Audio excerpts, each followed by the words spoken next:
Assalamualaikum warahmatullahi wabarakatuh. Alhamdulillahirabbil alamin wa bihi nasta'inu ala umurid dunya waddin wa ala alihi wa sahbihi ajma'in. Amma ba'du. Sahabat fillah yang dirahmati Allah Subhanahu wa taala, semoga Allah meridhoi dan melindungi di setiap langkah kita, diampuni segala dosa-dosa kita, dan mendapatkan syafaatul uzma dari Nabi kita, yakni Nabi Muhammad Shallallahu Alaihi Wasallam. Sholat malam atau sholat tahajud merupakan sholat yang paling utama setelah sholat fardu. Allah Subhanahu wa Ta'ala telah memerintahkan kepada Rasulullah Shallallahu Alaihi Wasallam untuk mengerjakan sholat malam sebagai tambahan atas sholat wajib. Karena ada banyak sekali keutamaan-keutamaan dari sholat malam secara zahir maupun batin. Banyak pula yang mengisahkan tentang keutamaan sholat malam. Salah satunya sebagai berikut. Dikisahkan bahwa ada seorang laki-laki pernah membeli budak. Setelah transaksi selesai, laki-laki itu membawanya pulang. Sang budak berkata kepadanya, "Wahai tuanku, kalau bisa saya memohon 3 hal darimu. Pertama, janganlah halangi saya untuk melaksanakan sholat jika telah datang waktunya. Kedua, saya akan melayani Anda siang hari. Akan tetapi, saya mohon Anda membebaskan saya dari tugas pada malam hari. Dan yang ketiga, kalau Tuhan berkenan, berikanlah saya kamar yang tidak seorang pun boleh masuk ke dalamnya selainku."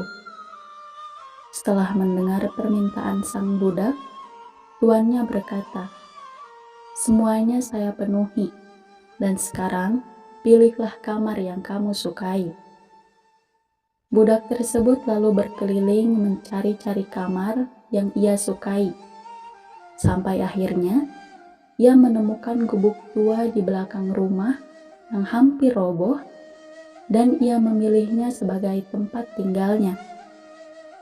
Melihat pilihan sang budak, tuannya sangat heran dan tidak habis pikir mengapa budak tersebut memilih tempat seperti itu. Ia lalu berkata, "Mengapa kamu memilih tempat seperti ini?" "Wahai tuanku, tidakkah Anda mengetahui bahwa gubuk tua di sisi Allah Subhanahu wa Ta'ala bisa menjadi istana megah lengkap dengan tamannya?" Jawab sang budak dengan singkat. Untuk selanjutnya, gubuk tua itu dijadikan sebagai tempat tinggal oleh sang budak pada malam hari.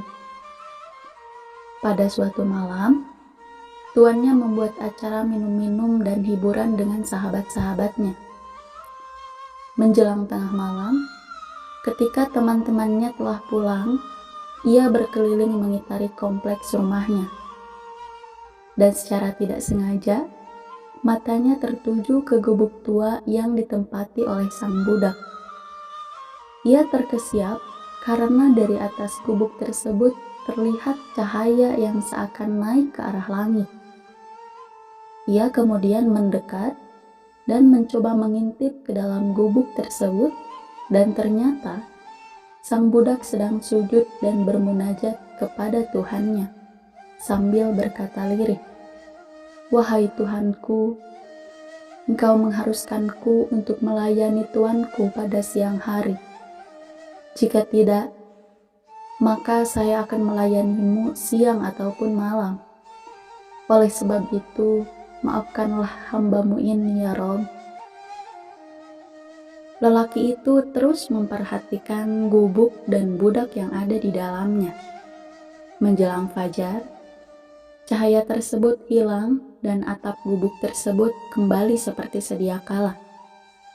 Setelah itu, ia dengan tergesa-gesa mendatangi istrinya, kemudian menceritakan semua kejadian yang ia saksikan. Pada malam hari berikutnya, Ia dan istrinya berdiri di depan gubuk yang ditempati budak tersebut. Sedangkan cahaya yang ia lihat pada malam sebelumnya kembali menjulang ke arah langit. Sementara sang budak sedang melakukan sujud dan bermunajat sampai pagi. Siang harinya, mereka berdua memanggil budak tersebut, kemudian berkata kepadanya, "Kami membebaskanmu atas nama Allah Subhanahu wa Ta'ala, supaya kamu bisa leluasa melayani Tuanmu yang kamu telah meminta maaf kepada Allah karena kamu tidak bisa melayaninya siang dan malam." Mendengar apa yang dikatakan tuannya, sang budak nampak kebingungan.